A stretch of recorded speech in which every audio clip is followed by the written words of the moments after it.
This is a film to document Douglas cemeteries and graveyards. The inspiration for this project came from Betsy Dudley Youngsma, who, along with other historical buffs, have spent considerable time locating and researching the several cemeteries scattered around town. Betsy's daughter, Katie Grace, and husband, Milton, Ann Sue Perkins, Rick McLaughlin, Charles French, Pete Tatro, Fred Pilch, and many others have likewise assisted with this project.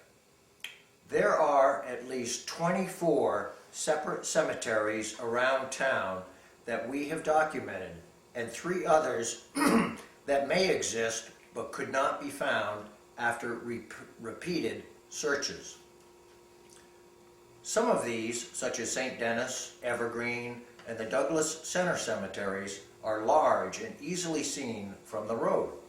The other cemeteries are small, untended or minimally tended, and often overlooked by the casual observer. Indeed, some of the graveyards are set well off the nearest road and difficult to find. There are many informative books on gravestones and ancient graveyards, and we also have the Douglas History book by Lucius Marsh, the 1959 edition, and the Wallam Pond Estates by Harry Lee Barnes, dated 1922, to help guide us. I quote from a book on gravestones by Harriet Merrifield Forbes. The graves of Old England clustered around the church in the churchyard. In New England, there was neither church nor churchyard in the earliest days, but meeting house and burying ground. Today you may ride through New England byways and see beyond the crumbling stone walls, gay with ivy and woodbine, close to where once stood a tiny meeting house, the great owl eyes of the grinning death's heads. You may also hear the beat of those scaly carved stone wings, almost hear those ghastly voices, "As I am now, so you must be," or "Memento Mori." The map in front of you shows the approximate locations of the cemeteries. As we visit each one, we will locate our position on this map, describe where we are, quote anything Lucius Marsh or Harry Lee Barnes had to say, and then find and video the cemetery. You may notice from this map that many of the small graveyards appear clustered in the southeast section of town in this general area. We do know that in the 17 and 1800s there were quite a few farms and homesteads in this area, and they didn't always socialize with the rest of the town. Also in the late 1700s and again in the early 1800s, this area was particularly hard hit with smallpox, which brought untimely death to many of the farmers and their children. So enough with the introduction. Let's go see what we can find. I hope you will join us and enjoy this documentary on Douglas cemeteries and ancient graveyards. Okay, so we are out at our first viewing of some of the cemeteries, and the first 2 we are going to look at are the so-called Walker Cemetery and Aldrich Cemetery, and I will show you on the map and describe where we are. We are on U Street, which runs like so, and this is Perry Street heading south, and this is Martin Road that comes into U Street at this point. Merritt Tatro has a house right here near the corner where Perry Street goes south, and his home happens to be the old Walker homestead. So we're just past his house a little bit, near where Sue Lucier's driveway is. And we will be heading in there to take a look at the 2 cemeteries. But first, Katie Grace will read what Lucius Marsh has to say in his History of Douglas. A little ways east of the Tatro farm, on the north side of the road, are two cemeteries. One, where the Walkers are buried, has a stone wall around it and used to have an iron gate. Willis Walker, James Lee, and Mary Harwood are some of the ones who are buried here. The other cemetery, over a wall near the Walker Cemetery, is where many of the Aldrich families are buried who live nearby. John Aldrich is one of them. Some of them died of smallpox in 1825. This epidemic seems to have been confined to the southeast part of the town. Okay, you're looking at U Street right now, and in this area on the north side of U Street where the two cemeteries are, and as you can see, you can't really see them, so you wouldn't even know they were there. If you look very closely though, you might see some of the granite blocks. There they are. I don't know if you can see them or not, but they are there. Now we will head in to the actual cemeteries. Okay, so we are now at the Aldrich Cemetery, and there is no wall around this one.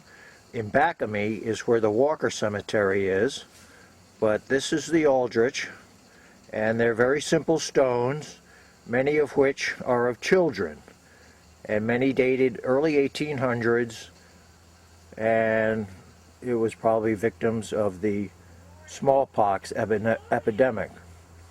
We count around 12 or maybe 13 stones. When you count them, you have to be careful because they're both headstones and footstones. So that is the Aldrich Cemetery. Okay, we are now looking at the Walker Cemetery, which is right next to the Aldrich Cemetery. That's the front gate, iron gate, that faces U Street. And we're going to pan around. You can see the nice granite blocks around the whole enclosure here. And there is one of the larger stones. We'll try and focus in.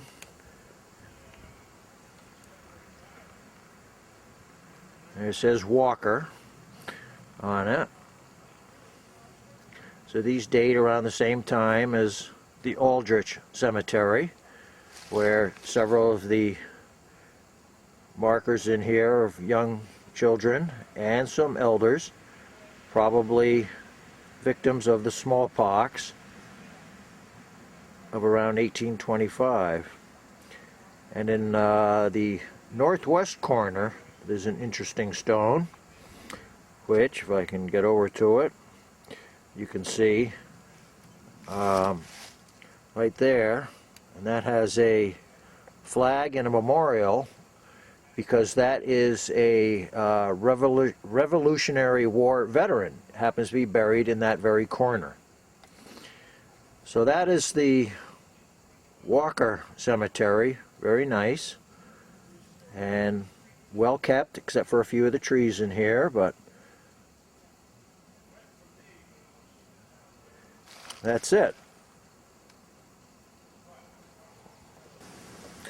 Okay, here we are at the next cemetery site, and this one we are calling the Buffum Cemetery, and it is located at the end of Maple Street.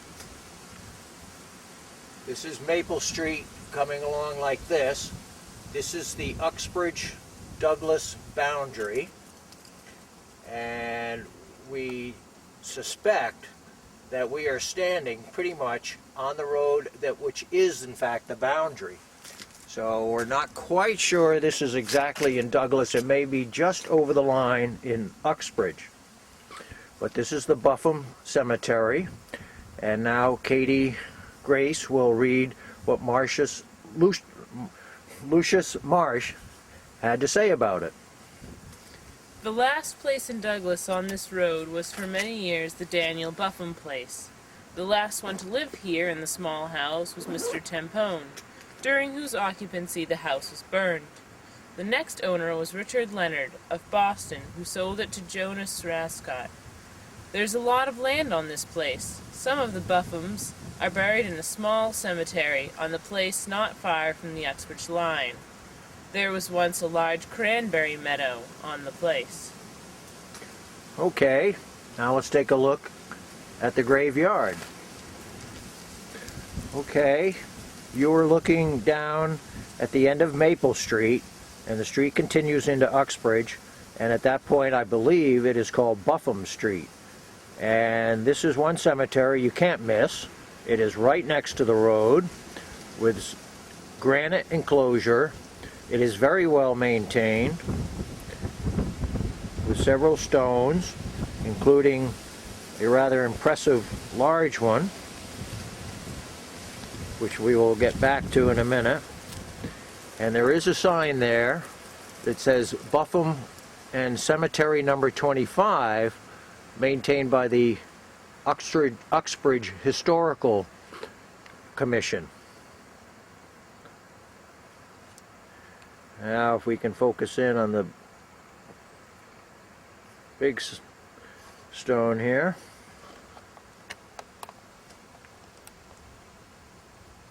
You can see it's rather impressive. Now we'll take a quick look inside the cemetery. This is the inside of the Buffum Cemetery here at the end of Maple Street. There's a nice stone bench over in that corner. There's Katie Grace standing by the wall. And then the rather impressive big stone with Buffum clearly on it.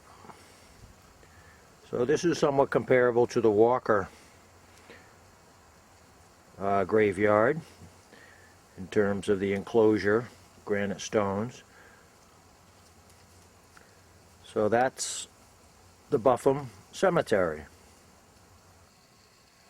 Okay, we're at our next cemetery site, which is the so-called Reuben Green site, and we are on the end of Perry Street where it meets the Douglas Pike. This is Perry Street coming down like so, and this is the Douglas Pike heading that way eventually toward Providence, and we are right in the corner, and we are actually, we believe, the Reuben Green Cemetery is on the east side of Perry, and we'll try and confirm this, but that's what we believe it is. There's an old stone enclosure here, and we have yet to find any particular gravestone, but it certainly looks to be the site, unless it possibly was the Green home site. So now Katie Grace will read what the history book tells us. Charles Green, who once lived on the Mikowski place, is buried in a small cemetery on part of the Reuben Green place, located on the road from the Pike towards Roy Kenyon's, Perry Street, a short distance northeast of the Pike. Evidently, the Reuben Green house was located on the east side of the Pike once. Old valuation records mention him. Okay, let's take a look at the site. Okay, this is what we believe may be the Reuben Green Cemetery burial ground, and we're looking, it's a stone enclosed, obviously quite old. There are 2 or 3 openings, whether or not they're original openings or have been made since, not sure, but it does fit the description to what an old cemetery may look like.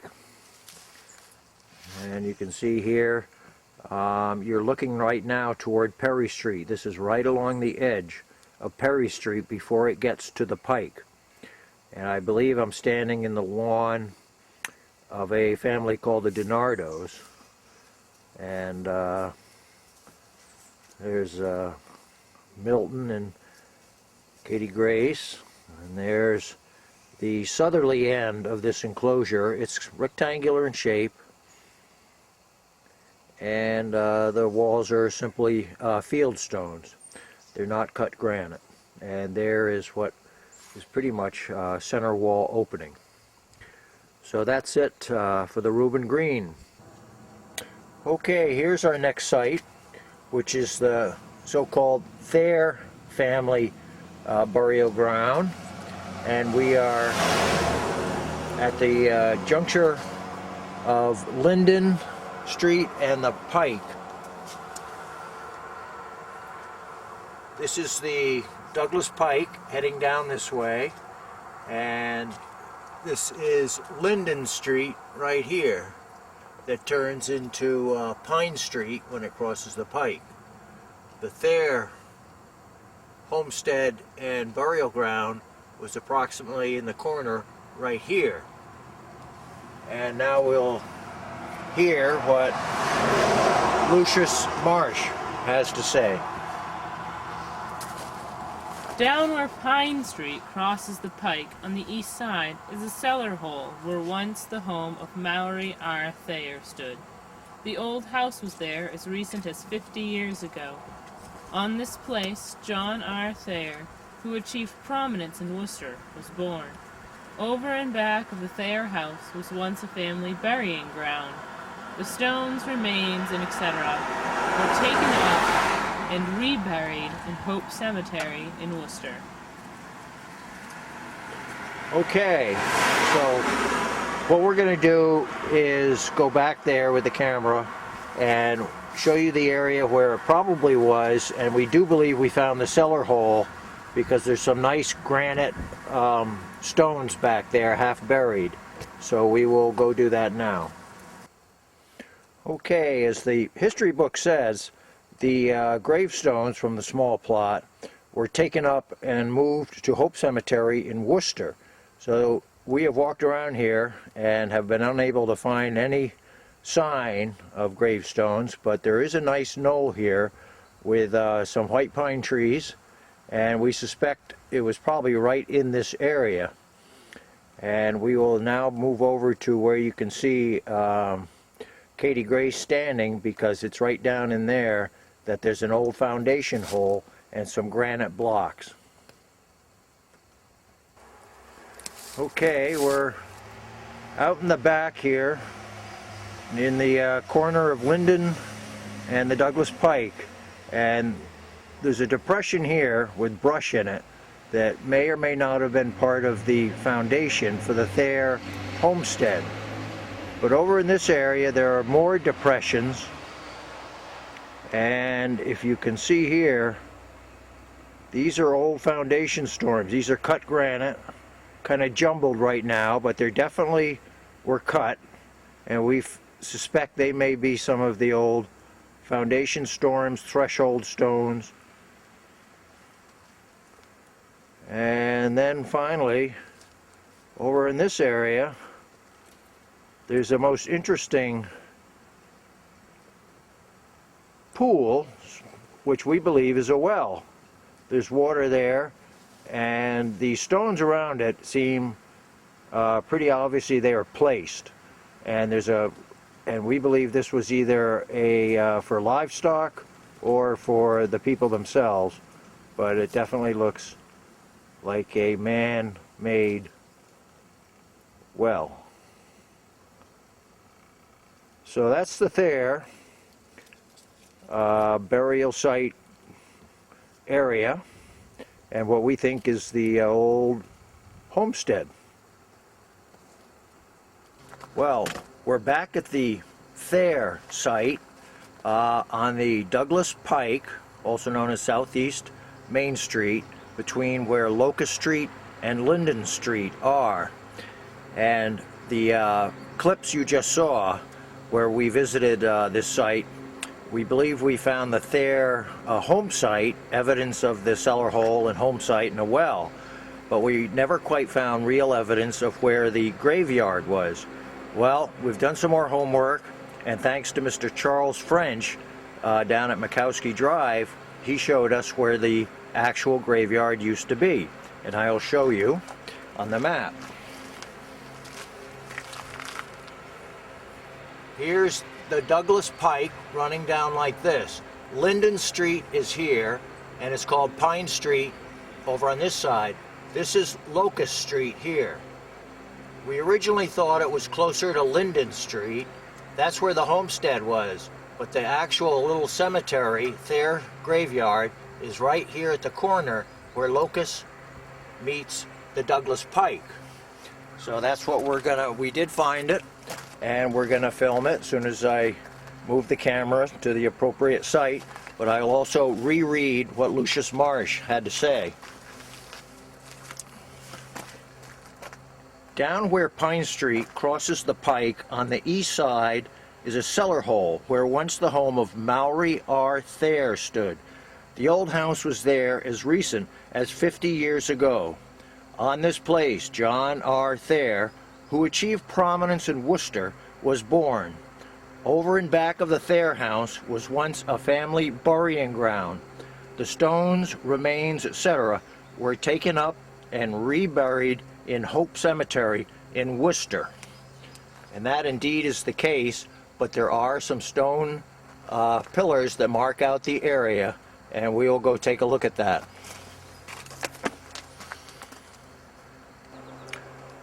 We are still at the Thayer site, off the pike, pretty close to where the probably northwest corner where Locust Street comes in. And you're looking at one of the granite pillars that form the boundary of this burial ground. There were 10 granite posts, and the enclosure measures about 30 feet by 20 feet. And we'll zoom in here a little bit. You can see the holes where there were once some iron railings attached to the posts that enclosed the area. There are no stones here, gravestones. They have been removed to Hope Cemetery, but this is the site, and we'll take a look at another one of the posts right here. And I don't know if you can see that very well, but it too has the holes in it where the iron railing once was. And we'll go back to this one and show you a few of them have been broken. And we're going to come down to one here. Here are the pieces of it. So there's several of them that are broken, but the others are upright. So this is where the Thayer burial ground is at this particular site. So shows with a little perseverance, these places can be found. So that is it for this particular Thayer site off the Douglas Pike by Locust Street.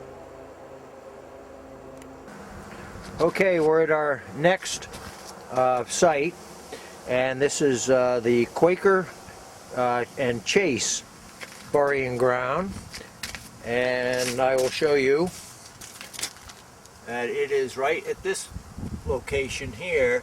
This is Pine Street that comes down to South Street, and this is Vine Street.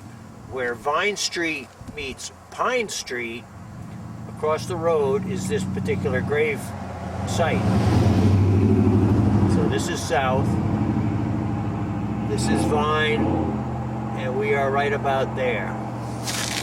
And now Katie Grace will tell us what Lucius Marsh has to say, and this is a bit of a bigger paragraph than usual, so please bear with us. Opposite Vine Street, which runs north from Pine Street to the Providence Pike, where the mailboxes are, up on a hill on the south side of the road, once stood the Friends Meeting House. It was probably a rather small, crude building. No one has any records of it, but town records show that it was flourishing in 1784 and that it had a school district of its own. There are a few gravestones with initials on near where the church stood, and over south of these is a private burying ground of some of the Chaises, John White, some Emersons, and other early settlers. The Friends Society was composed mostly of Aldriches, who were numerous in the south and southeast part of town once. The old building was in a state of ruin as far back as Civil War time. The frame was moved away and rebuilt as a shed, but on what place is unknown. It was claimed that it was haunted once, and that at certain times ghostly figures could be seen flitting about. This was supposed to be caused by the rays of the sun shining upon an old window panes. This place is before Clouart's going east. Okay, so we're going to go up to where the burying ground is, and we'll report any ghosts flitting about. We are in our way to the Quaker Chaise graveyard, and outside of the graveyard there is a path that apparently the Boy Scouts have maintained recently, cutting the brush. But we did find this one stone, which we believe is a Quaker stone, and it has the initials L.A. L.A. on it. The Quakers apparently did not spell out whole names, just the first name and last name first initial. So we will journey on. This is the only one we found in this particular site. So we'll now go to the major graveyard. Okay, we are now inside the enclosure of the Quaker and Chaise graveyard, and I am starting at the northwest corner where a couple of stones have tumbled there. But those first gravestones you see are predominantly the Quakers. They have just initials on them. And then we follow along, and more or less in the center area there are some bit more substantial stones. Here was obviously a very large Chaise monument that has been toppled, and then several others where family members, these are dating from the late 1700s, early 1800s, and continuing around to the southeast corner. There are a few big trees in here, as you can tell. And down on the east side, there are some more stones, and they are a mix of Chaise and Quaker stones. But you can see somebody spent some very good time with the enclosure. There's some beautiful granite blocks around this entire graveyard. And so we will just return back to the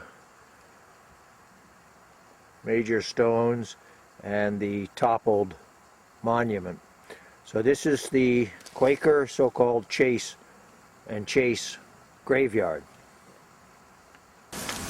Okay, we're at the next site now, which is the South Street Cemetery, which is very easily seen. It's right up close to the street itself, and it's quite a large cemetery, and I'll show you where it is here.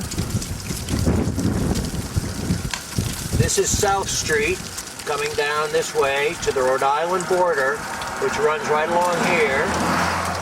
This is Hemlock Street, underneath the note. So we are right here, pretty close to the Rhode Island border. And again, this is the so-called South Street Cemetery, and now we'll hear what Lucius Marsh has to say. The South Douglas Cemetery, which is not a town cemetery, but is cared for by residents of this section. The land on which it is located was once part of the Yates Farm. The cemetery was established at about the same time as the church, which stood nearby, was in the early 1800s. It contains many of the South Douglas pioneers, such as some of the Jeffersons, Emersons, Wallings, Fairfields, Parkers, Chaises, Yates, Arnolds, Caswells, and Fairbanks. Some of the stones have quaint epitaphs. One of the Jeffersons, Jedediah, a Revolutionary War veteran, wanted a large pine tree as a memorial to him, and it stood there until the early 1930s when it was cut down. The cemetery is cared for as well as its supporters can, although some hoodlums tip over the gravestones now and then. Okay, we're going to go take a look inside and show you the cemetery.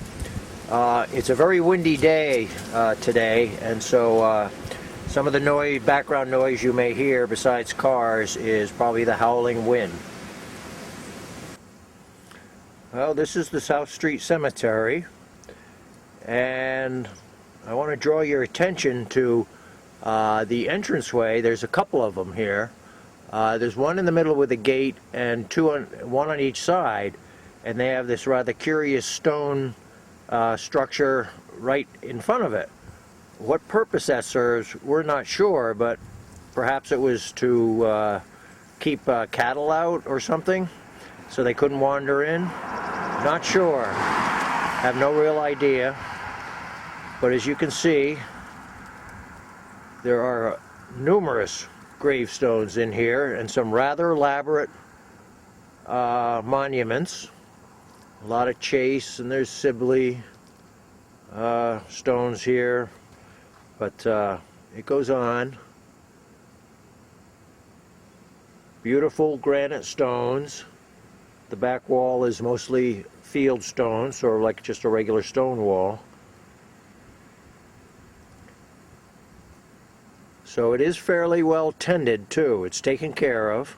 It's in good shape.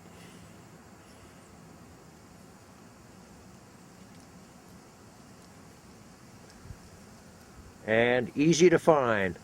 You just come down South Street, and if you're heading south, it'll be on your left before the Rhode Island line.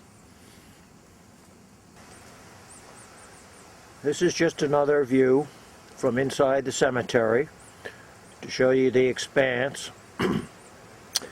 And there are a lot of gravestones in here.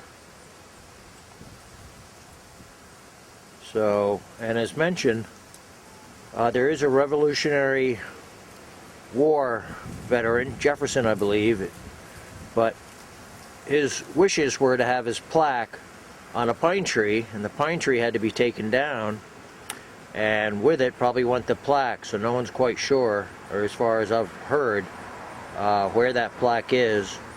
So can't really zoom in on anything that's not here. Okay, that's it. Okay, we're at the next site, which is the so-called Baker Cemetery plot, and I will indicate to you, this is down south of the South Street Cemetery.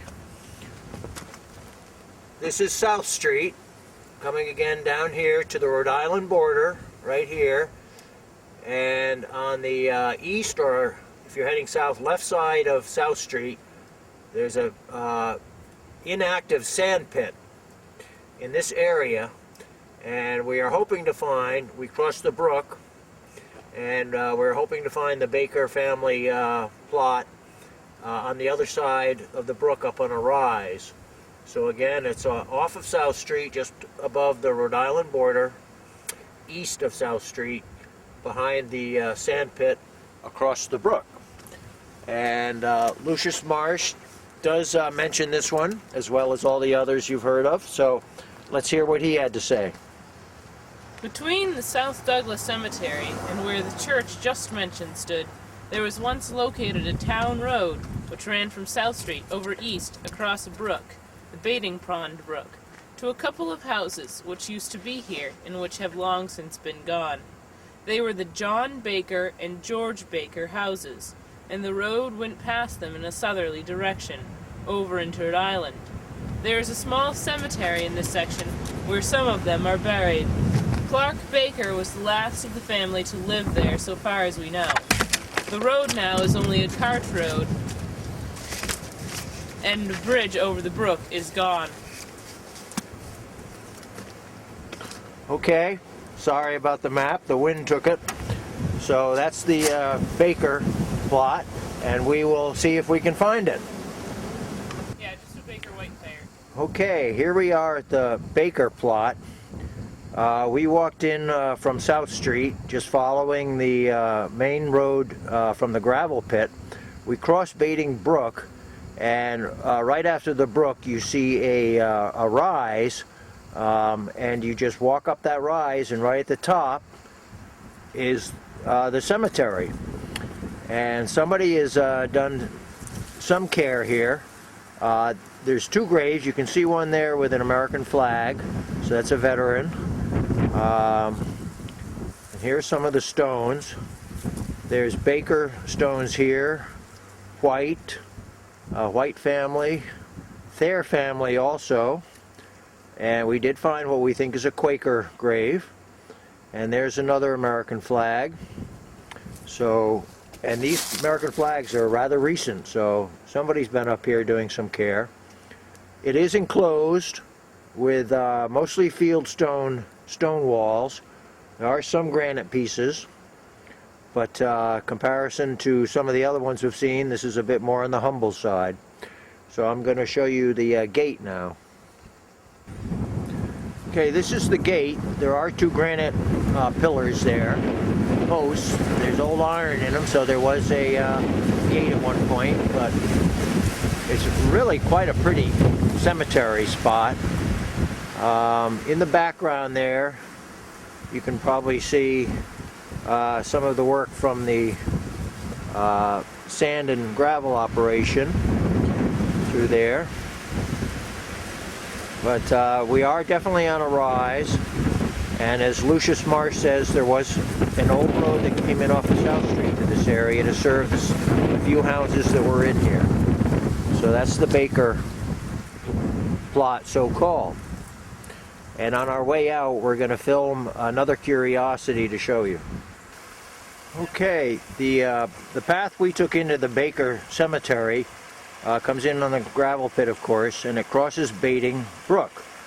I believe it's Baiting Brook. And here's the brook you can see with some dead wood and a bit of a pond in the back, or remnants of a pond.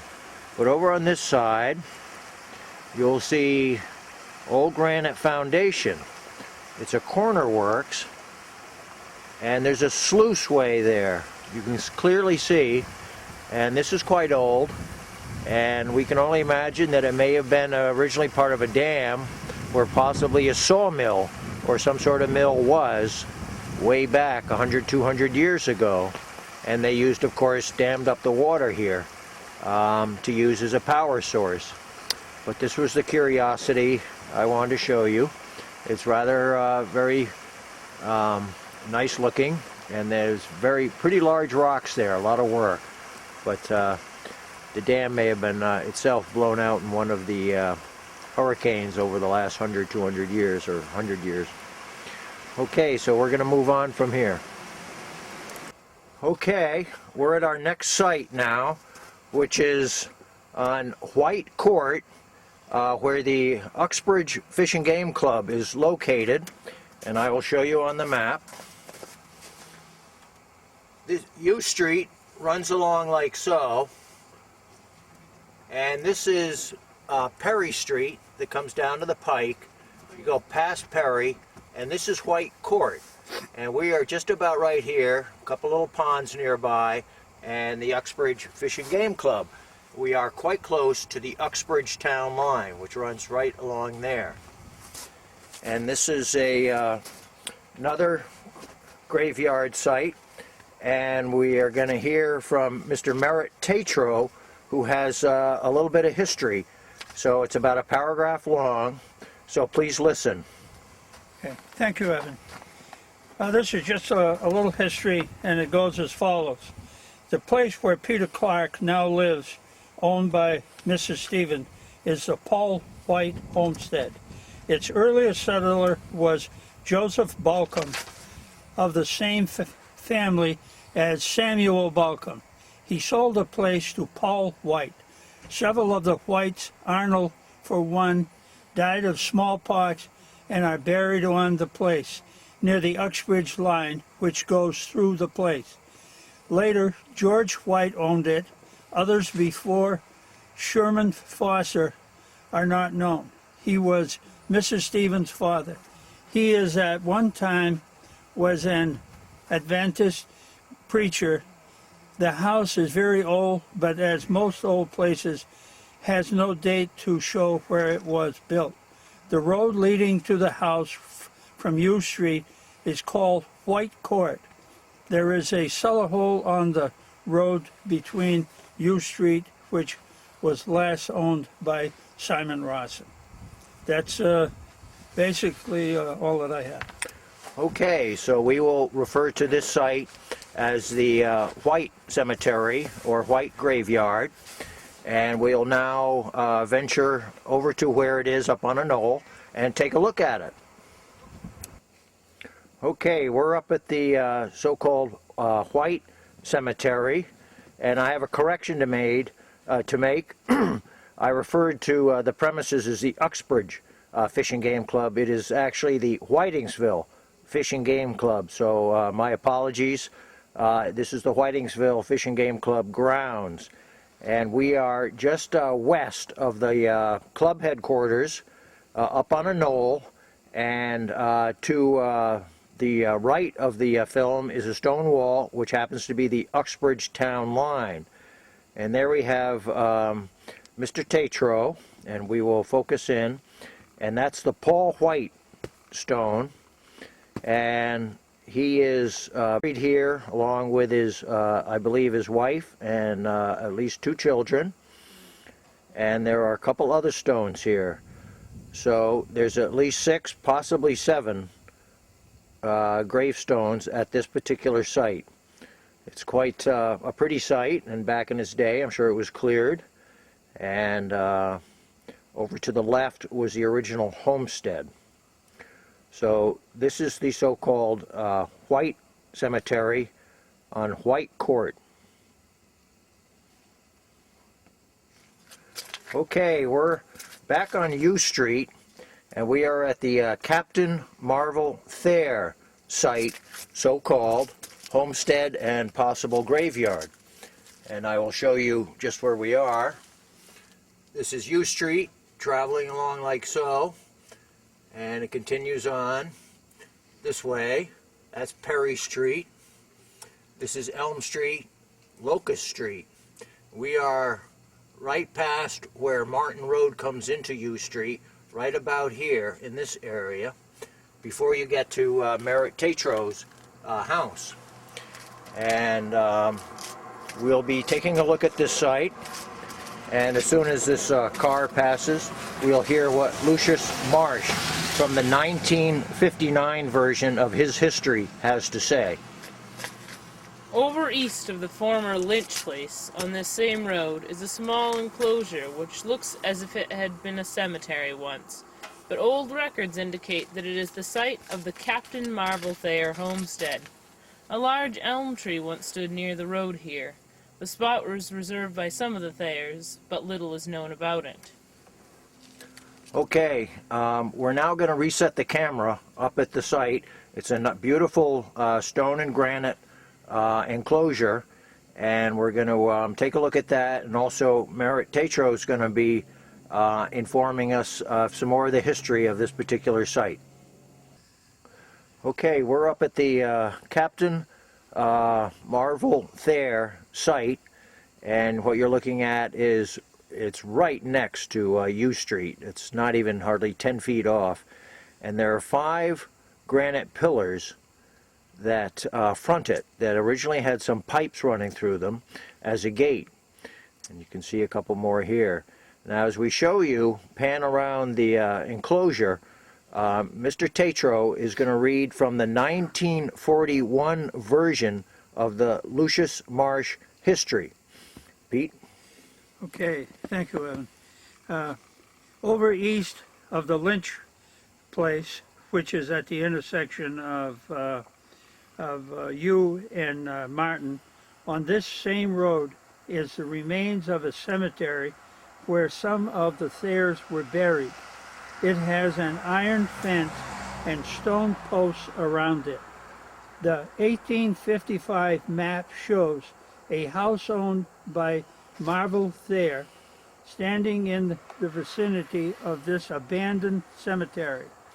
John R. Thayer of Worcester, of the same family, had the remains of his ancestors taken up and reburied in Hope Cemetery in Worcester. Okay, so it was apparently a grave site at one point, and this is the second Thayer site, and as you recall from the earlier one, apparently those grave sites, or the interns there, were also removed to Hope Cemetery. So This is the Captain Marvel site. It's quite nice, beautiful walls. And before we go, I'm going to change the camera and show you where the well is. Okay, before we get to the well, we're still at the Captain Marvel Thayer site. We're showing you two of the granite posts that was the main gate into this homestead. And over these two particular stone pillars, there was an arch. And it had the words Thayer clearly emblazoned on it.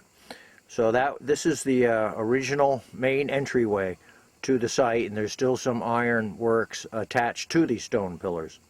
Now we'll take a look at the well. Okay, what you're looking at is the well just outside the northwest corner of the enclosure. I know you can't really see into it, but it is definitely a stone-lined well, and you will see in a second its proximity to the graveyard enclosure, which is right there. Again, we're at one of the corners, and there's Mr. Youngsma and Mr. Tatro, part of our crew assisting in this project.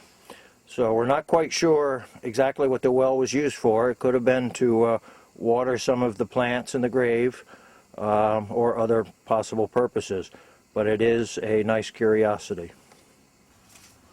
Okay, we are at our next site, which is yet another Thayer burying ground, and we are just past, we came down Perry Street, crossed the pike, and we're just on the other side of the pike on what I refer to as the Perry Street extension, and I will indicate where we are. This is Perry Street, coming down like so, continues across the pike like so. This is the Douglas Pike, heading down eventually to Providence. This is the Oxbridge line and the Rhode Island line. And this graveyard is positioned just about so, just a bit west, southwest of a barn located in the corner of Perry and the Pike. So we will go in and see what we can see. Okay, we are at the next site, and we're not, this is a new site that we became aware of. It is west of what I will refer to as the Perry Street extension, near the corner of where Perry Street crosses the Douglas Pike. And we are on the west side. We're in several hundred yards, and it's an enclosure. And most of the stones here appear to have the last name of Thayer on them, dating from the early 1800s. Like one or so has 1821 on it. It is a fieldstone enclosure, and what we can tell from looking at it, there are approximately 15 or so grave sites in this particular spot. And it's up on a knoll, quite pretty. We had to cross a small brook to get here. So, and that is, some of these stones are quite handsome, and there's one of the Thayer ones. So that is where we are, and we will now venture forth to our next site. We're going to back up just a moment to the site we just did up on a knoll. We're off the west side of Perry Street Extension, and I'm just wanted to show you the gate. This was a real gate. At the bottom there's still some old iron showing that there was a iron gate here, and in back you can see the some of the stones, gravestones. So I just wanted to show that, and this gate is on the east side near the southeast corner of the enclosure. Okay, now we'll venture forth. We are at our next site, and we have moved to the western part of Douglas, over near Wallam Lake.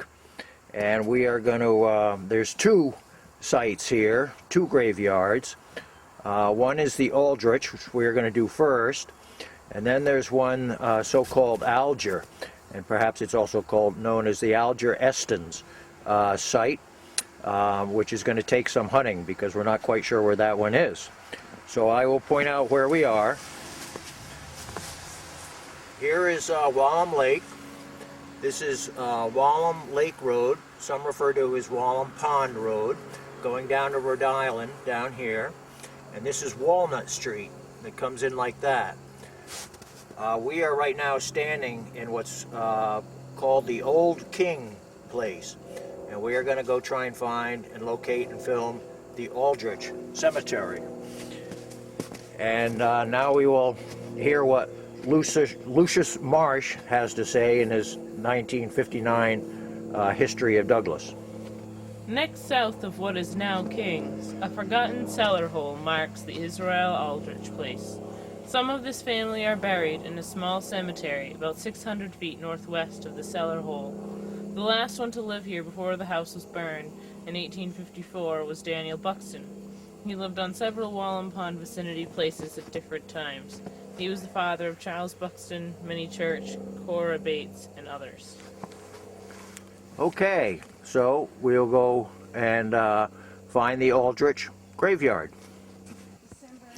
Okay, we located the Aldrich Cemetery off Wallam Pond Road, or Lake Road, and it's quite small. It has an enclosure. There are about 8 or so granite posts with iron rails surrounding it, and we think there's at least 7 graves in here, headstones and footstones, and we will try and get a little closer in on this. So it's quite a ways off the road in here, on an incline, and it drops off rather steeply just on the other side of the laurel bushes you see at the other end. Now I'm going to set up the camera at the other end and take a shot from that angle. So we are now on the west side of this small Aldrich graveyard, and this is the stone. It has on it AA, and not sure you can see that. The lighting isn't the best, but it is dated 1813. We think that might be one of the older stones here. There are some children buried in here as well. So, and we are looking east now. So that is the Aldrich Cemetery off of Wallam Lake Road. And now we will venture on to the next. Okay, we're at another site.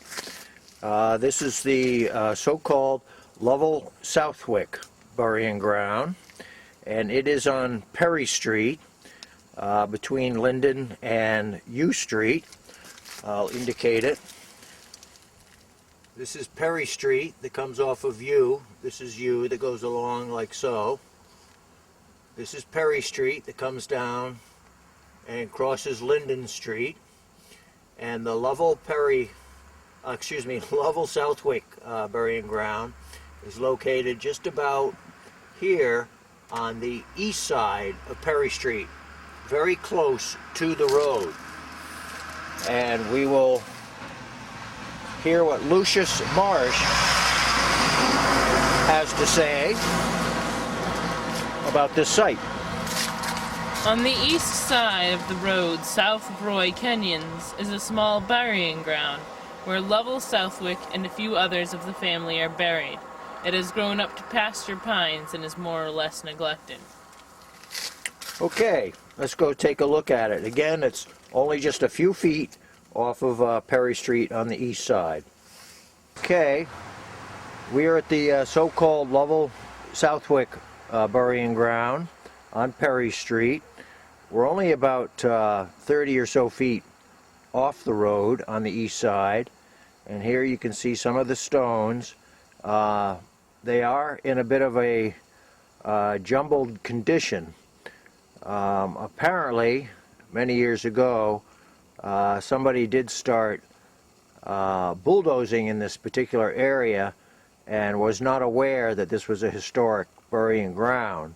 And so what we have told is that some of the stones and their base have been damaged and pushed over, and so that is the reason for their current condition. There's another stone a little closer to the road over this way, about in the center of your screen there. It's hard to see, of course, with the snow and all. It's along a stone wall, just a fieldstone stone wall. There is no enclosure that we can see, but there could have been some pillars marking out the particular site here, but it's difficult to tell right now, both with the snow and the alleged damage from the bulldozer. So we will now reset the camera. We did find Lovell Southwick's gravestone itself, but most of these date from the early 1800s to the mid 1800s, and so now we'll just reposition the camera. This is the headstone for Mr. Lovell Southwick himself. The date, I don't know if you can read it, it's 1881.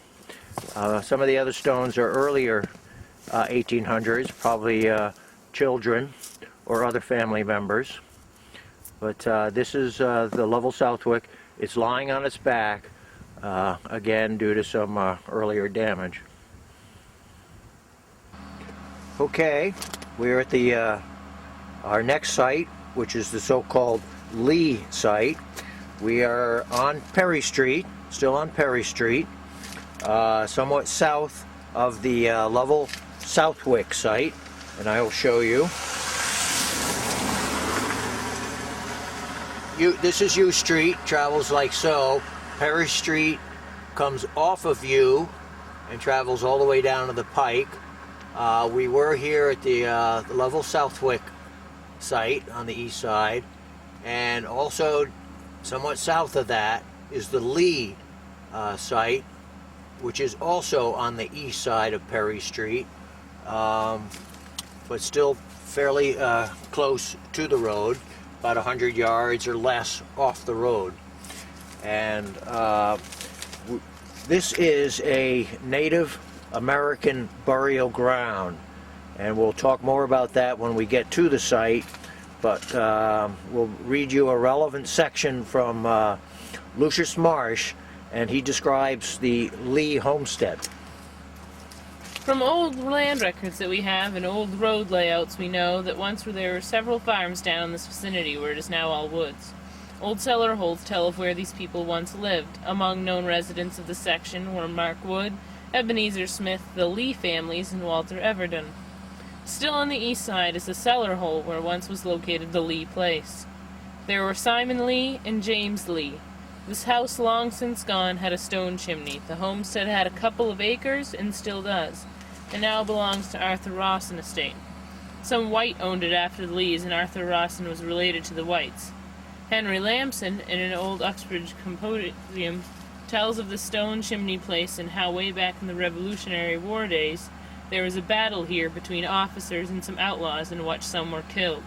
It is not known whether the story is true or not, but Mr. Lamson must have gotten some information somewhere. The town records do not tell of it.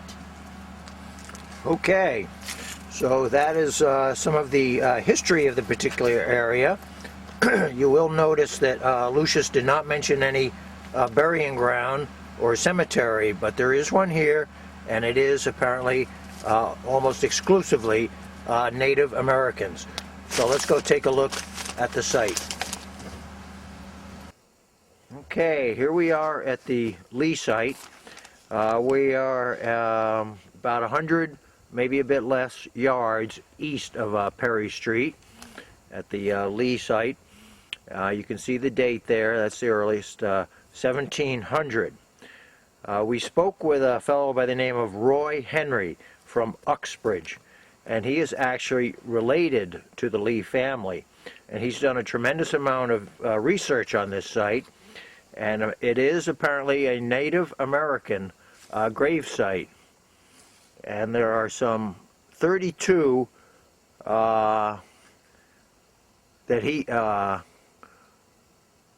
burials in this site, and around 18 to 20 stones that he has been able to identify, and he still has some work to do. They are very simple stones with, I don't think, really any inscription on them. They're just marking where the bodies were. Mr. Henry has placed some red stakes around. They're metal stakes, something like you would use for barbed wire. There's one there you can see, and there are several over in this area to show the location of some of the intern bodies. There's a couple other of the stones, but they are very simple. It's at a slight rise.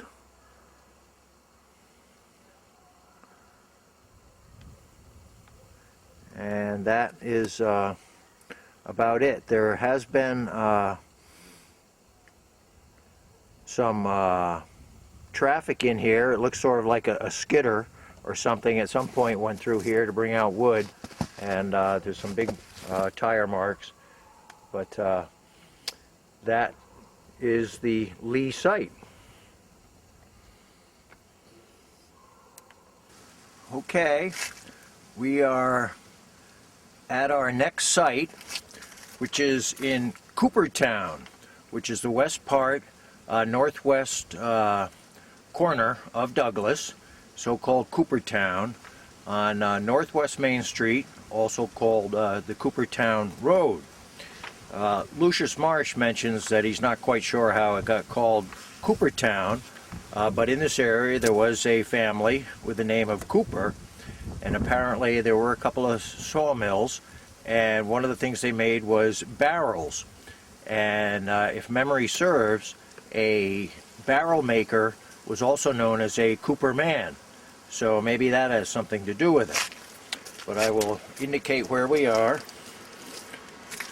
This is northwest, this is the reservoir, and this is Northwest Main Street, Coopertown Road, coming up like so, the Sutton border, and this is Manchog Pond here, and we are just about here.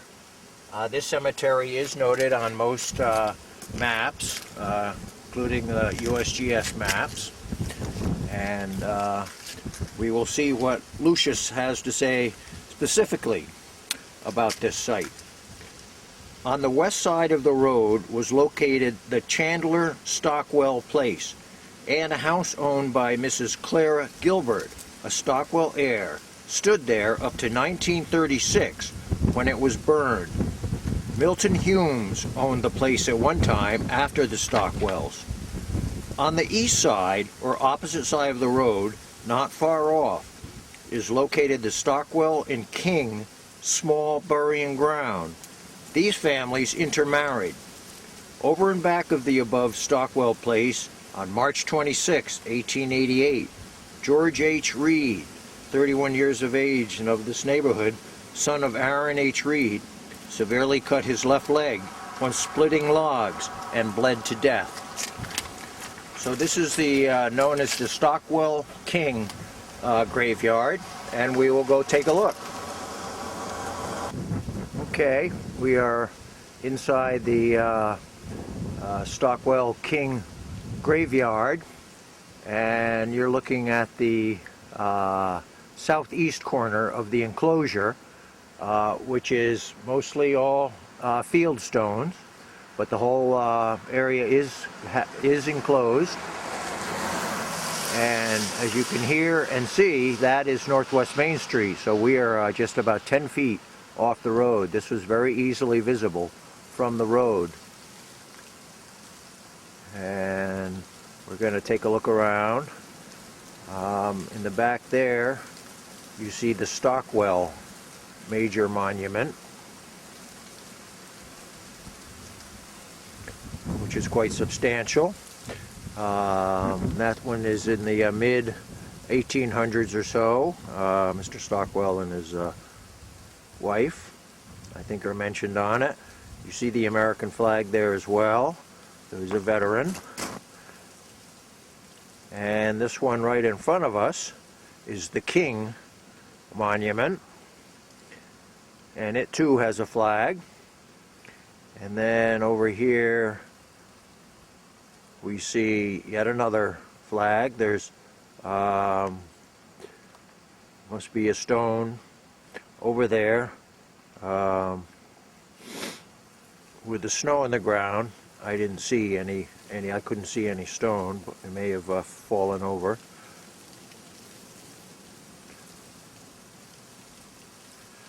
So we'll keep going around here. The snow may be covering up several other stones, but it's in fairly good shape, the enclosure. Again, it's mostly field stones. So there's the two major monuments and at least one other where that lone flag is. So that is the Stockwell King site, easily accessible right of Northwest Main Street before you get to the Sutton line. Now we will venture to our next site. Okay, we are at the next next site, which is on Monroe Street.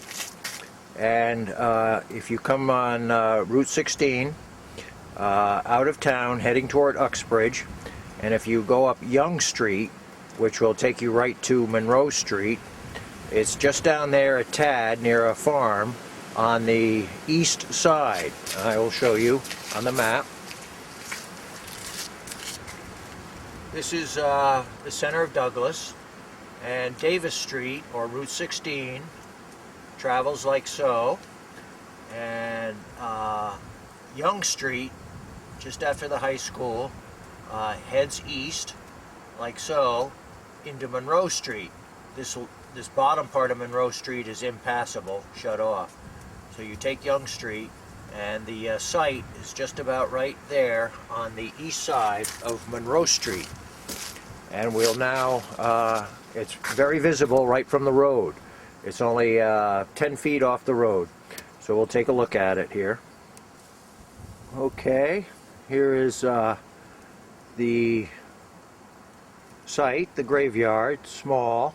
There are,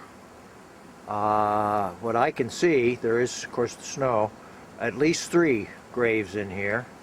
And one of them is Thomas, I believe. And there you see, they're propped up with some, at least one of them there is propped up. But I believe it says Thomas.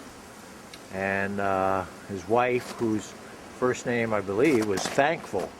So one of the stones says Thankful B, wife of Thomas. There are some granite pillars in each of the 4 corners. This measures about 30 by 30. The stones are date in the 1800s, I believe 1816 and to about 1860 something. They're very hard to read, some of them. Each of the 4 corner posts have metal still on them, so it had some kind of enclosure around it. Again, probably to keep cattle or other livestock from getting in to disturb the area. It's very small, and sitting right here on the edge of an embankment, it falls off to the east to a wetland.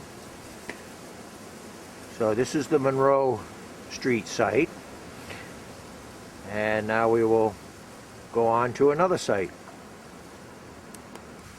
Okay, we're at the next site, and we are on Pine Street, and this is going to be on the south side of Pine Street, fairly close to another site that we have taped that we referred to as the Quaker generally site, which was a very nice site with a big enclosure. This is going to be, we believe this is mostly Aldrich and Chaise family members, and I'll show you on the map. This is South Street coming down like so. Pine Street comes up like this. Vine Street comes into Pine. So past where Vine meets Pine, you go a little bit up and we are right about here. The address is 78 Pine Street, and we believe the site is in the woods about there. This is the Rhode Island line here. This is Oxbridge here. So we will go and see if we can find this one. This is the second attempt. Our first attempt failed. We couldn't find it. So maybe we'll have better luck today. Well, we did find it. This is the so-called Aldrich Chaise graveyard. There is no enclosure. There's only about a half dozen or so graves here, I believe. With the snow, it's hard to really tell. You can see one there that a little bit on your left that you can't read anything on, and there's a larger one right here that does have writing, but you can't really read it. It's quite old. And I'm going to see if we can get this other one. And right to my immediate left here, there's a couple other small stones. I'm going to reset the camera to take one that is a Mary Aldrich, I believe. This is the stone for Mary Aldrich, and I believe it says, very hard to read, but I believe it says wife of Mr. Howland. It may be Stephen, or it could say something else, but I believe it's a Mary Aldrich, wife of a Mr. Howland.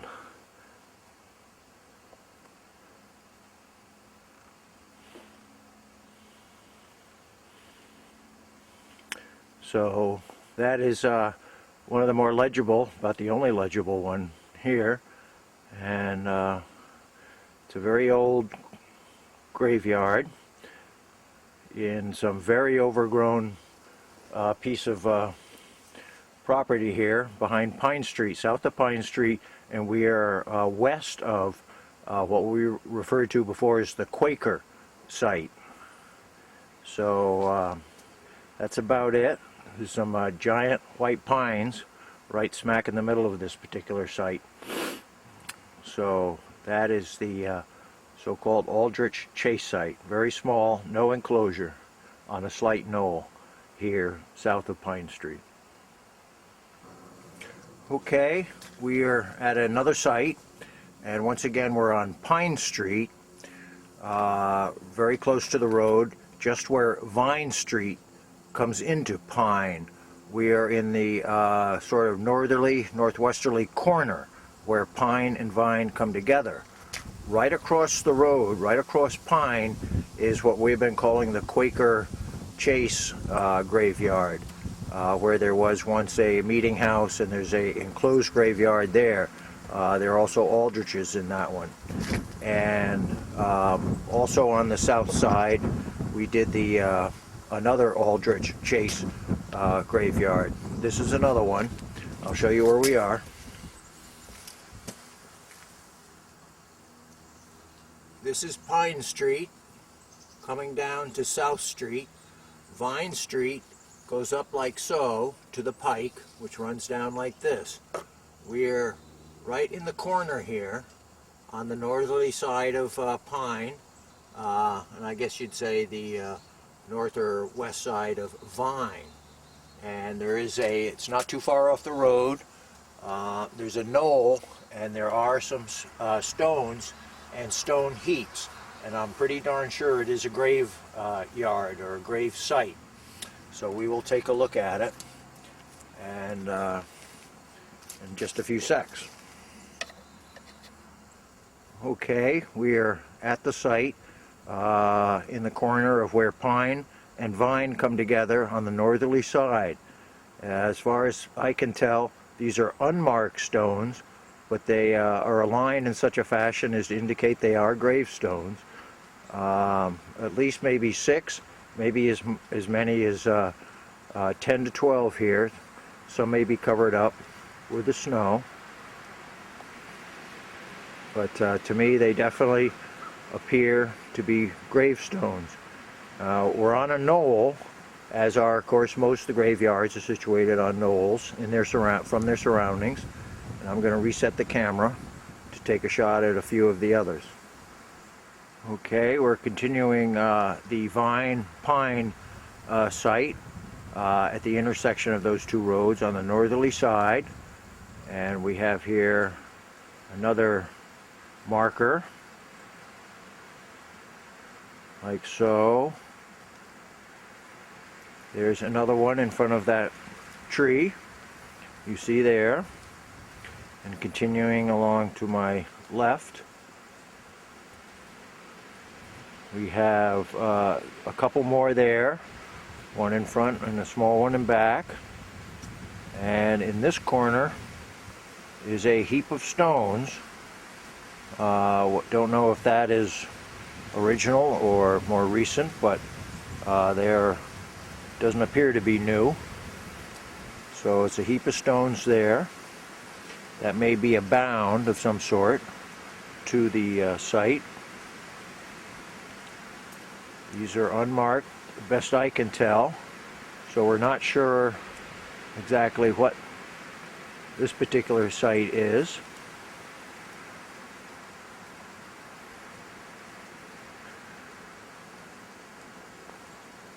Get back to, there it is, another stone there.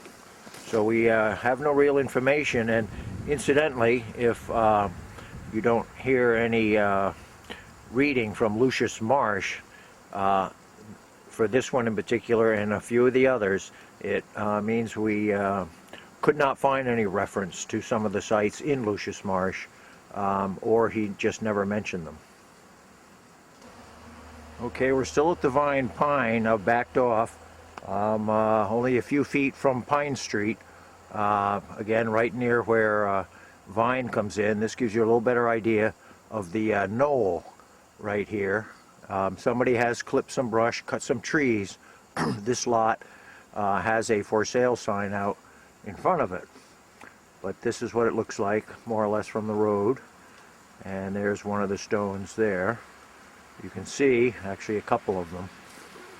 So that's it for this particular site. And now we'll go forth to some others. Okay, we are at our next site, and we are up by Manchog Pond at the southerly end. We have come in off of Oak Street to Parker Street to Bigelow Street, and we're near the water right now. And I am going to zoom in a little bit here, and then I will show you on the map. This is Parker Road coming off of Oak Street, and then Bigelow Road goes off of Parker. And right about here is where what we will call the Ebenezer Curtis Graveyard. He has a stone there, and he was a Revolutionary War hero. And so that's where we are. And now we'll hear what Lucius Marsh has to say about this site. Parker Road, so called, an abandoned town road, leads off from Oak Street towards Manchog Pond. It once went by the old Parker place, which now belongs to Edward Howe's heirs and is largely occupied by summer camps. The Parker Place, so called, was one of the first settlements in this part of town, being settled in 1744 by Joseph Titus of Attleboro. When Manchog Pond was enlarged in 1852, a part of this place was flowed up. There is a small cemetery on Howe land near the summer camps near the cove, which dates back to John Farnham.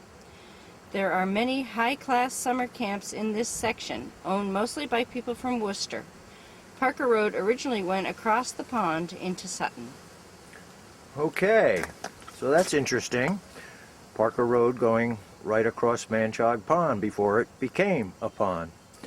So we'll go down and look at the grave site now. Okay, we're at the site, which we're naming, for lack of any other, the Ebenezer Curtis site, which is off of Bigelow Road. You see 3 stones here with the footstones. We can't read anything on those stones if they were ever marked. And coming over this way, there are some more upright stones. The one you're looking at right now is the wife of Ebenezer Curtis, Elizabeth. And next to her is the Ebenezer Curtis stone, and he was a Revolutionary War soldier, and thus there's a flag by him, which the veterans there, I hope you can make that out. His grave stone is dated 1810, and the wife's is a little hard to make out, but in the same area. Just beyond them, you can see some more stones and another upright one there, which is for the most part ineligible, but all very nice. And we will continue looking down this way. There's the flag for Ebenezer Curtis. And down toward the pond, you can see there's numerous other stones. I'll probably reset the camera to take a look at them, but there are other stones there. You can see the water in the back. So I'm going to reposition the camera to show some of the other stones down there. Okay, we're still at the same Ebenezer Curtis site off of Bigelow Road. We are right pretty much on the shore of Manchog Pond. Those few stones you see there, I believe, are some of the gravestones, and you probably can't see very well, but in the little trees there and brush are some more. And now we're going to switch around so you get an idea. Up there is where most of the stones are, the upright ones.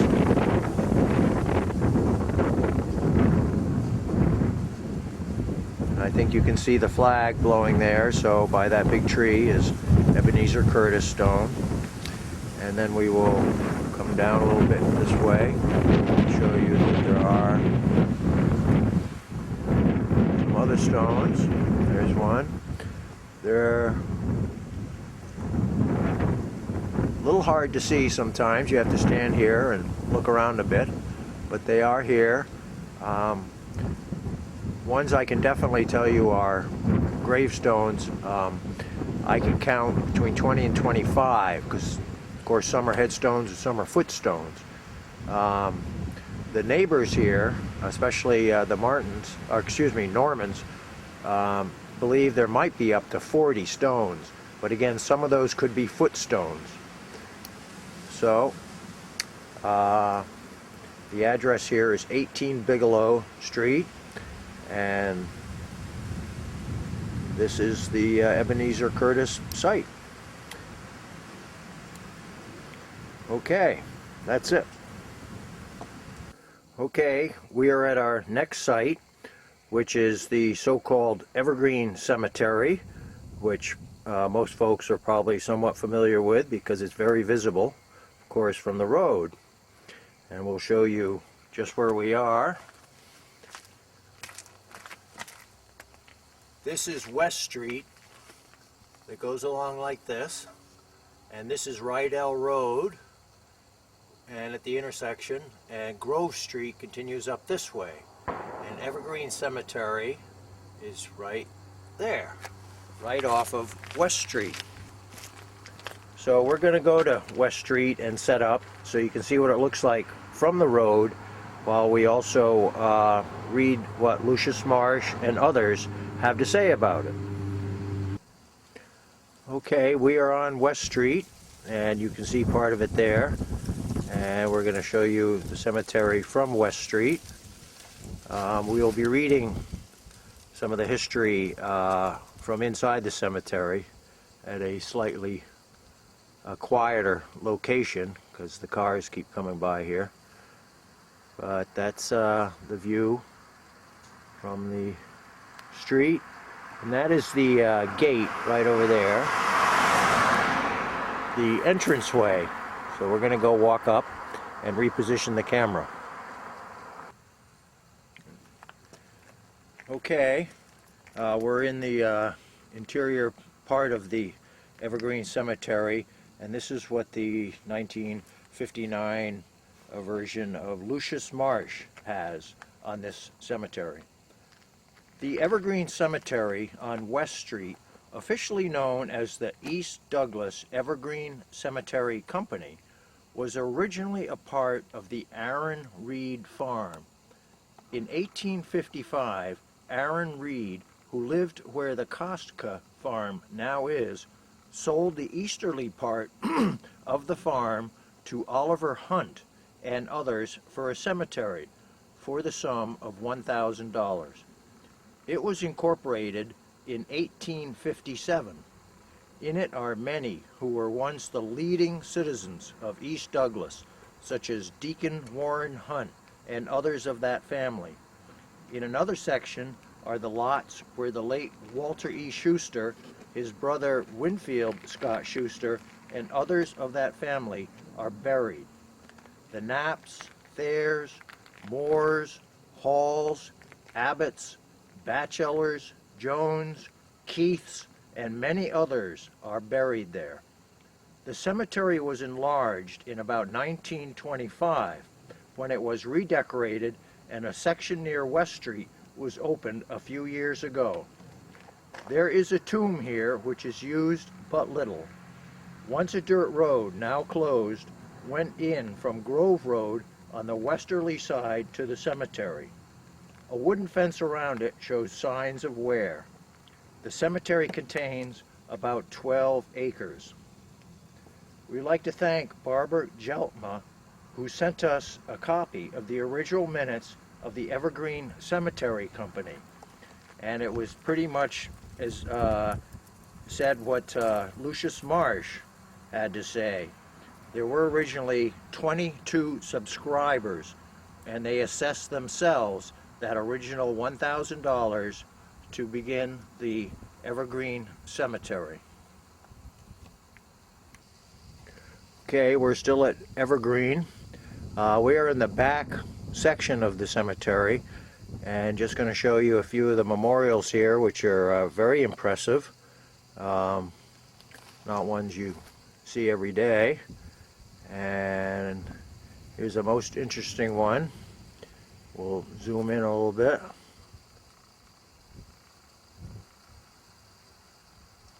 For you to see. There we go. And over here we have another memorial that's very impressive. These are like family lots and for relatives. But the Evergreen Cemetery Company has done a beautiful job with this cemetery, and it's very well maintained. The fence has been, of course, fixed since Lucius wrote that. So now we're just going to turn the camera around and just show you what it looks like from the back looking toward West Street. Okay, still at the Evergreen Cemetery, looking south towards West Street, and we're just going to pan around here so you can get an idea of the size and the number of stones. It's very pretty, very well maintained, as I mentioned, and looking at some of the stones, I noticed they predate the year of incorporation. A lot of the stones show people who passed away prior to 1857, so that's interesting. Okay, well that's it for the Evergreen Cemetery, and we're now going to move on to the next site. Okay, we're at our next site, which is the Pine Grove Cemetery, and we will show you just where we are. Here we go. This is near the downtown part of Douglas, and this is Cemetery Street to the west. Gilboa Street runs along here to the north. Cook Street is to the east, and this is B Street down this way. So we are right here at Pine Grove Cemetery, and we will set the camera up to give you a look at the cemetery and tell you a little bit about it. Okay, Pine Grove Cemetery. We couldn't find much of anything in Lucius Marsh, at least the 1959 version, relative to Pine Grove Cemetery. So we don't know a whole lot about it except for the following. It was established in 1887 by the Second Congregational Church and maintained by them through the years. In July of 2007, just a couple of years ago, the town of Douglas accepted it as a gift from the church. Actually, the town has been maintaining the cemetery for some time, but the final paperwork was not completed until 2007. One sentence we did find in Lucius Marsh reads as follows: early French settlers of East Douglas were buried in the northwest corner of Pine Grove Cemetery before the parish, that would probably be the St. Denis, Cemetery was bought. So that's all we could find in Lucius, and we'll now just take a couple more shots of the cemetery so you get an idea of the size, and we'll reposition the camera. This is another view of the Pine Grove Cemetery. As you can see, most all the stones are rather simple. Nothing particularly very fancy here. And I just want to point out at least one. There seems to be several Thayers interned here. They keep cropping up all over town. So most of the stones are late 1800s into the early 1900s.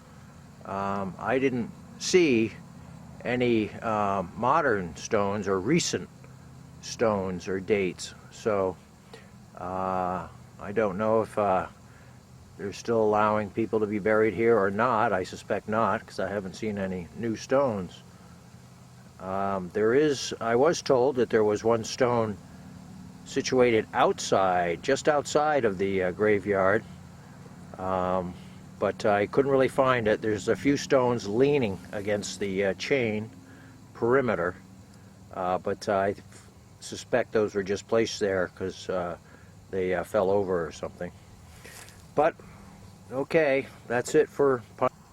Okay, we're at our next site, which is the St. Denis Cemetery, and as you can see from the map, it's interesting to note that Evergreen and St. Denis are back to back.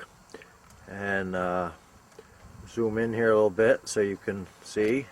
There's the St. Denis, which is right here. This is Manchog Road that goes along like so.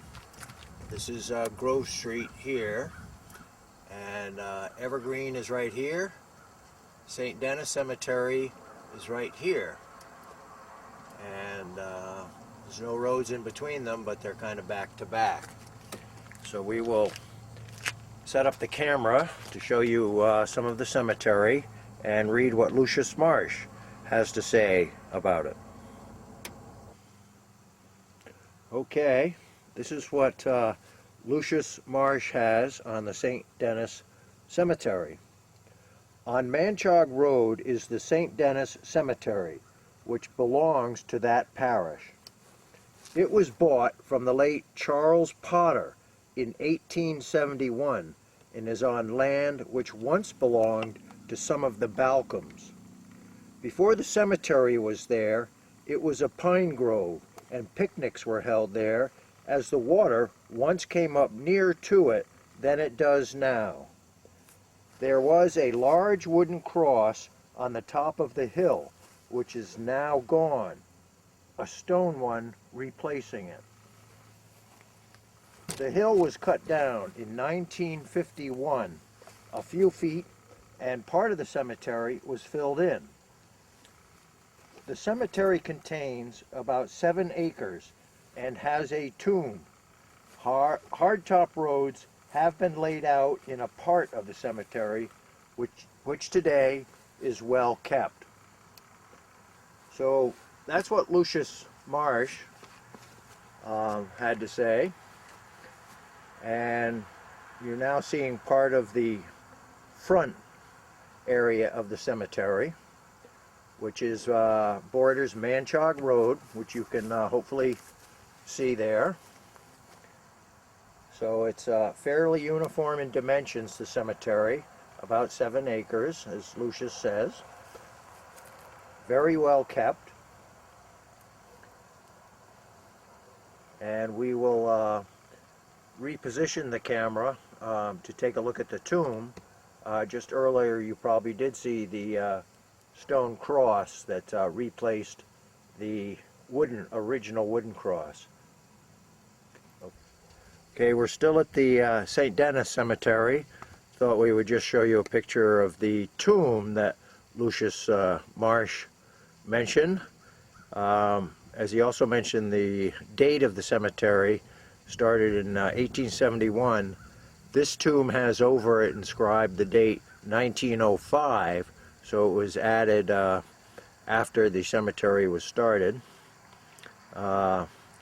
There also, it may be of interest to note that several of the gravestones in here are of the original, some are the French settlers, which we had also mentioned with Pine Grove. That some of them were buried in Pine Grove because this particular parish cemetery did not exist at the time. Okay, so that's it for St. Denis. Okay, we're at our next site, and we are in Old Douglas Center, and this is known as the Douglas Center Cemetery. And we will zoom in a bit here and show you what streets are around here so you can know where we are. Okay, this is Northwest Main Street that comes like so. Southeast Main Street goes down toward Rhode Island, also known as the Pike. This is Southwest Main that comes in like this. And Northeast Main Street, or Main Street, goes up like that. South Street comes here. You can see all these roads seem to converge right in this area, Old Douglas Center, and we are right there in that corner of East Main and Southeast. It's a very old cemetery, and this, along with Evergreen Cemetery, Pine Grove, and St. Denis, these four are of course the largest cemeteries in town. So we will reposition the camera, show you some of the cemetery, and read you what Lucius Marsh has to say. Okay, here's what Lucius Marsh has in his History of Douglas. The Douglas Center Cemetery, a town cemetery, is the oldest in town. Just how old is unknown, but it is believed to date back to when the town was incorporated in 1746. It has been enlarged by getting land of Joseph Richardson and others. In the new part are many modern markers and stones. In the old part, which is on a hillside, are buried many who have no markers, and many buried have been uncovered while other graves were being dug. Some old slate stones date back to the Revolutionary War. There are epitaphs also on some with verses from the scriptures. The tomb, now rarely used, has a huge capstone which required 25 yoke of oxen to haul it there. Not far from the tomb on the north was once located the town pound, where all stray cattle were driven. Many of the pioneers of the town, such as William Dudley, Deacon Jeremiah Whiting, and Benjamin Wallace, are buried here. So that's what Lucius has to say, and we will take a look at the tomb that has the huge capstone. Okay, we're still at the Douglas Center Cemetery, and we just thought we would show you a shot of the tomb that has the humongous capstone that took 25 yoke of oxen to get here. So it obviously has not been used much, and it is right around this area that the original town pound was located. So that's it for the Douglas Center Cemetery. We are at our next site, which we are going to call the Hinder site, and I'm going to show you just where we are. This is South Street coming down from Douglas Center. This is Arch Street that comes off of South and then re-meets South down here. And this is Walnut Street, like so. And we are right about here, and we're going to go behind a house or two, and we are told the cemetery should be just in back here. And Hinder was a Revolutionary War veteran.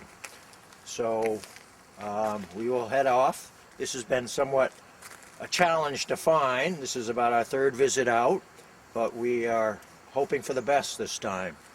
So we will march forth into the woods to try and find it. We are at the Simon, or it may be pronounced Simeon, Herondine Cemetery, so called. And we will show you some of the graves here.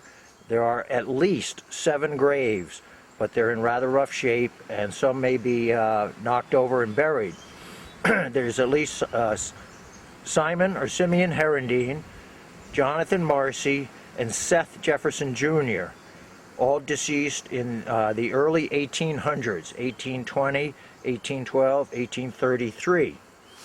And now we're going to hear a piece from a book called The Wallam Pond Estates by Harry Lee Barnes, which was written in 1922.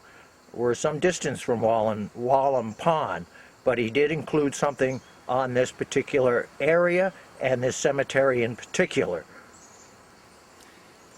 Indian relics were frequently found in the vicinity of the house, at one time occupied by Reuben Fairfield, situated on the highway leading easterly from the Israel Aldrich place, which was the former Albert King place, on Wallam Pond Hill, and about 2 miles therefrom. About 300 feet easterly of this house is a small graveyard where Simon Herondine, 1743 to 1820, a Revolutionary War soldier, was buried. Herondine owned the land running northward from the graveyard to the house of his son-in-law, Jonathan Marcy. And this property has been continuously in possession of this family, including present owner Edward Estin, the great-grandson. The latter's mother told him that Indian cornfields were located between the Marcy house and the graveyard, and showed him 2 rocks where the Indians ground their corn. One of these boulders, near the corner of a stone wall about 30 rods southeasterly of the Marcy house, was inspected by the writer in 1920. It showed a shallow depression about 18 inches in diameter. Near this rock, a stone pestle was found by Mr. Estin about 1855. When a child, Mr. Estin was shown several poles about 5 inches in diameter, which according to the family tradition were fragments of a wigwam pole. About 100 feet easterly of the graveyard is a large boiling spring, said to have been used by the Indians at this campsite. Okay, so that's what Mr. Barnes wrote in his 1922 book, The History of Wallam Pond Area. And I know that was somewhat lengthy, but it does show that this general area used to be frequented by the Indians, and there are still some relics buried around here. We're going to reset the camera now to get another stone and read a little bit from Lucius Marsh. We're still at the Herondine site. This is a stone that was laid to honor Jonathan Marcy, 1833. And we'll now hear about this particular site also as written by Lucius Marsh. The place which now belongs to Mrs. Julia Krause is the old Herondine place. Family records are not complete, but there were Levi Herondine, Simon Herondine, Joseph and David of the same family. The name was also called Harrington and Hanton. They were part Indian. Sarah Jefferson married one of the family, and Seth Jefferson married Martha Herondine. A road long discarded, which has been reopened, ran from the Krause place over to the main South Douglas Road or South Street. Seth Jefferson and his wife Martha and family lived in a house now gone on the north side of this road. Simon Herondine, the first, was a Revolutionary War soldier and is buried in a small cemetery just over the hill or the wall from the Reuben Fairfield place where Arthur Brewley and family live. Okay, so that is Lucius Marsh in his History of Douglas. And I think that will just about do it for the Herondine site. We are going to take a walk to see if we can locate that so-called boiling spring, which is supposedly about 100 feet east of where we currently stand. We are now still in the vicinity of the Herondine Cemetery site, and we believe this may be what the history books have referred to as the boiling spring. It's about a 15 by 15 round area. There is some algae on top, but we're going to focus in at a clear area where hopefully you can see actually the water rising. There are some bugs around, but I think if you look at that, that is water coming up from down below, swelling up. So we believe this may have been what they referred to as the boiling spring. And of course this area was frequented by the Indians, and they probably partook of this, as did the local folks.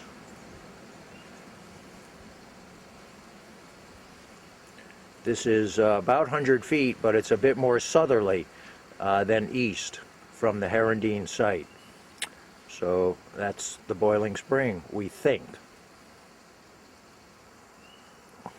And this was mentioned, as we said before, in the History of Wallam Lake by Dr. Barnes. And he had commented here about 100 feet easterly of the graveyard is a large boiling spring said to have been used by the Indians at this campsite. It is likely that after 1800, some of the Indians belonging to their settlements in Natick, Webster, and Woodstock were allowed to camp temporarily at some of their old sites, and that is what the poles remaining from the camps which were shown by Mr. Estin. That's the documentary for the 24 cemeteries and graveyards that we found. There are 3 other sites that we were unable to verify. They are, first, the so-called Alger Estin site off of Wallam Pond Road, supposedly located in this area. Now, as you can see on the map, this is Wallam Pond Road, going from north to south here. This is Wallam Pond here. And the so-called Alger Estin site was supposedly across from the Albert King farm and should have been right in this area here. Lucius Marsh references this site as follows. Once upon a time, a road now abandoned led west from the Wallam Pond Road over to where there were 2 houses. They were the John Alger and George Watkins places, and the houses have been gone for many years. There was a George Watkins who was a stonecutter, but whether he and the George Watkins were the same person is unknown. There is an Alger burying ground on the east side of Wallam Pond Road in the woods opposite the home of Albert King, where some of the Algers and Estins are buried. After several attempts with help from many different people, we just could not find any evidence of this particular site. Secondly, a longtime Douglas resident, an avid hunter, reported that he had seen some gravestones on the west side of South Street, north of the old La Flamme place, located in this area. This is South Street, traveling down from Douglas Center all the way to Rhode Island. This is Arch Street right here, and Walnut that comes off of Arch. The La Flamme place is right sort of in the corner here. There's an old granite quarry just north up here, and we were told that there were some gravestones that may have been Simon Fairfield right in this area. Several forays into this area, one with a Mr. John Marston, who currently lives in the La Flamme house, came up empty-handed. And third, we have from Betsy Youngsma a 1793 deed reference to a graveyard in the southeast corner of Douglas near the Uxbridge line. Rick McLaughlin and myself walked this area to no avail, except for some well-preserved stone cellar foundations and other evidence of quite a busy area a long time ago. Now, the deed reference is down in this corner of Douglas, where there isn't a whole lot of anything. We also consulted with Mr. Charles French, who lives off of Makowski Drive, and he had never heard of any graveyard, nor was aware of any graveyard. But we searched this whole area in here to no avail. We did find, however, 2 graveyards over the line in Rhode Island along Ironstone Road, one of which has many Thayers in it, dating to the late 1700s. The deed reference that we originally went for in this area was for Richard Bolster and his 50 acres, and it was bounded to the north and west by land of the Thayers. If anyone who watches this documentary and knows of any other graveyards in Douglas or information on the 3 we could not find, they should contact the Douglas Cemetery Commission, and they would be happy to hear from you.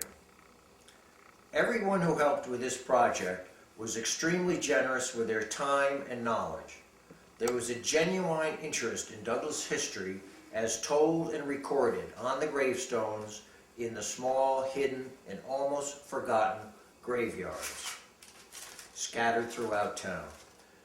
Copies of this documentary will be given to the Douglas Cemetery Commission, the Public Library, Cable Advisory Committee, Veterans Affairs groups, and others. To everyone who helped with this project, and there were many, I say thank you.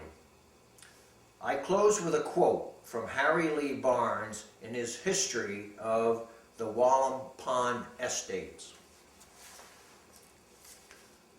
This deals, of course, mostly with the area around Wallam Pond, but it holds for the town in general.